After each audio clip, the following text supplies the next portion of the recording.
To be looking at management of anxiety in neurodiverse kids and adolescents. So the keywords that we are looking at here are anxiety, neurodiverse population, the biochemistry and the neurodiverse brain, self-regulation and coping strategies. Intensely. Their disability makes it more difficult to understand what is happening around them, especially given deficient language and processing skills. Also, cognitive skills. Understanding the environment, putting language labels, processing the info, forming a verbal ration, retaining. So why as SLPs do we need to step up our game? Do we need to have the knowledge basis and we need to work with it? Essentially because we are already working with it. But given nowadays, the intervention is not just early, it is very early. We are a part of their environment, we are a part of that neurodiverse fabric, that too from a very early age. Okay, we have a complete grasp on the level of their processing, their language, their executive Workshop basically what we are looking at, so we are looking at what participation plus engagement requires. So it requires intrinsic motivation, it requires sensory and emotional regulation, training with executive function, and non-threatening environment. And when we work on all these things, then we can actually start working on our goals and activities and whatever we want to do with the child. But first the child has to be regulated so that we can start actually working with him. Okay. Physiological responses and behavior. But what we see only the behavior and we respond to the behavior. The children cannot and hence don't report those behaviors. We cannot. So this was for the parents, why the advocacy matters, why our understanding of the science matters like so much. In terms of the child, we are already targeting communication and we are working at the language skills. This is an everyday thing for us. This is what we are doing on a daily basis. But we can find problems or in a foreseeable future. See, what a parent is going to tell you is something which has happened. And if you are a parent, you will also feel that ये problem चला जाए तो अच्छा है. We are going to treat every problem as, okay, let's see, let us find a solution. So if we take a step back and we stop labeling this as behaviors, misbehaviors, XYZ, and we start connecting the dots through commonalities, like there are three situations where there was verbal stimming going on. There were three situations where he sat down and refused to walk. There was so much crying that it almost scared me that he's going to vomit, copious amount of crying. So if we stop treating them as individual behaviors, if we start observing them, that what are the commonality in the behavior, what is the commonality of the environmental situation that could have triggered this? What are the commonalities that has been deficient in the child's part? He was not explained where he was going. There was a sudden change in plan. He was hungry.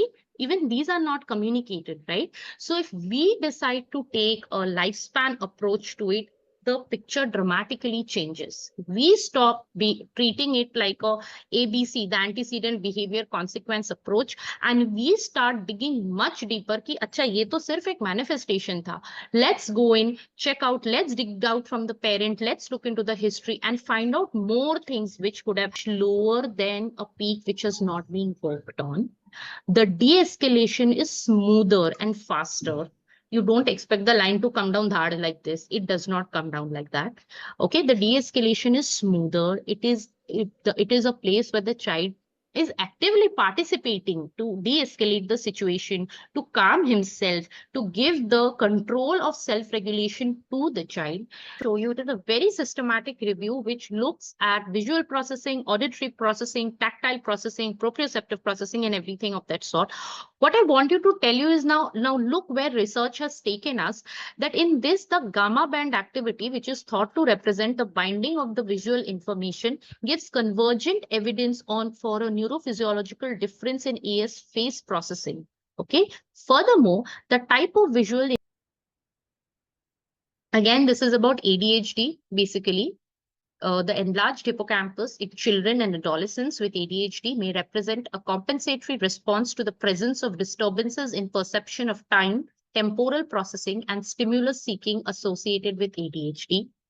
Disrupted connections between the amygdala and the orbitofrontal cortex may contribute to the behavioral disinhibition, the inability to stop that impulse. And our findings suggest involving Conversations. Social anxiety is common in children with ASD since autism can affect social behaviors.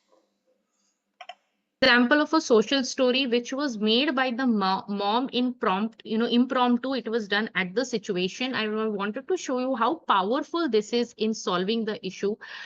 A verbal kid screaming in a public transport, which greatly troubled the parent. Okay, and the child was constantly looking at the mother's eyes for the reaction. He was waiting for the mother to trigger something. He did not know what is the mother going to trigger, but he kept on looking, hoping for some reaction.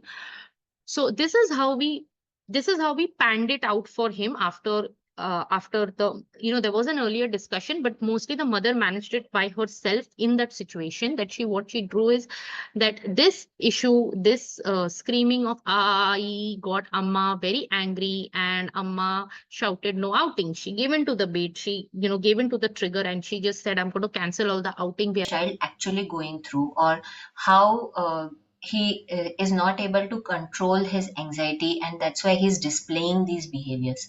So we need to make that parent aware about it. Also, we need to work a lot on emotions or the behavior of the child, in terms of, like, for example, you don't have to tell what to do to the child, but you have to tell how the child is displaying the behavior. So we have to tell, like, for example, now you were hungry. So although you were hungry, instead of saying that I was hungry, you were displaying you. So you have to tell, not that don't do this. You don't have to tell him that. You have to tell him what he is doing and when he is doing it. So also they need to work a lot on emotions at home.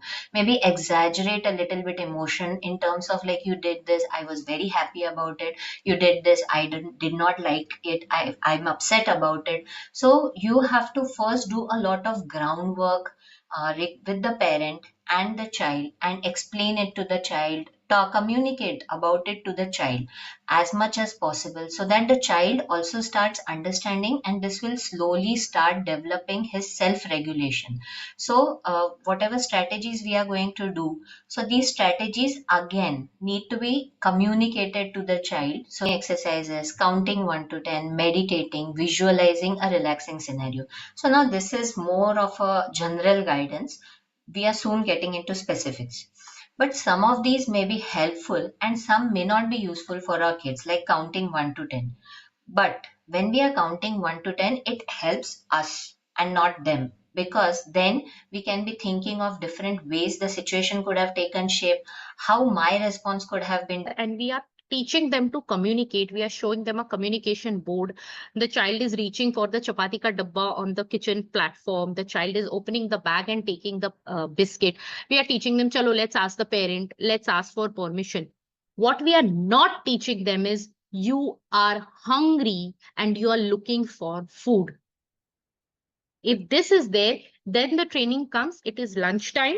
So we will try not eating a biscuit, we'll try eating a chapati. But generally, our training focuses on, so what are we going to eat? So let's work on the executive function. Nice thought, this thing which is actually made by a kid. I worked with this kid to make this. So for example, we wanted to talk about procedural text, but he had different kind of ways. His mom had told me, please talk to him about table manners. He was playing this red ball game at that time. Then was this Lego spaceship, which the mother had told it is too expensive. Then in science, he had learned the human body, and we were working at active listening and how to write a procedural text. So once we managed to put all the thoughts down, we then worked towards how not to think about these things and maybe just think about procedural text, to which, depending on the day, the answer is going to be different. Can we look at few pictures of the whale? Can we Google what a killer, what a humpback whale looks like? Can we then get back to procedural text? Through the procedural text, I forgot to tell you, I jumped up one level of Red Ball. Okay, but this as a visual, drawn, kept in front, getting the child to contribute to it. Again, if the child is can respond to sketches, fine, sketches, no writing. If the child can read, okay, fine, writing.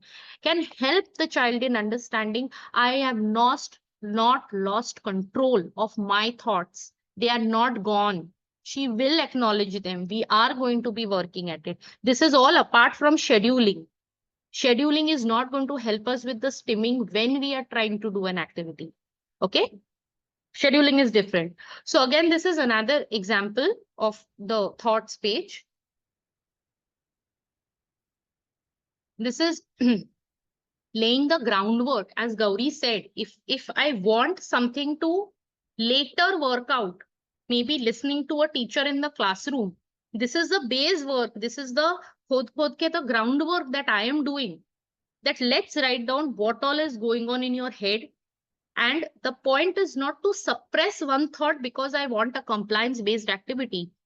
The the whole point of the exercise is that, see, there is one thought which is socially appropriate, that we talk about that now. And if all the other thoughts keeps coming, it is so interfering that neither can you work, neither can I work. So the point is not to push it down. The point is not to push it under the carpet. The point is giving complete control to the kid to understand that, okay, if we want to work at this story, do you like this story? No. You want to work at something else, but you're continuously talking, or you're continuously fidgeting, or continuously rolling away. Oh, how am I supposed to work at it, Baba?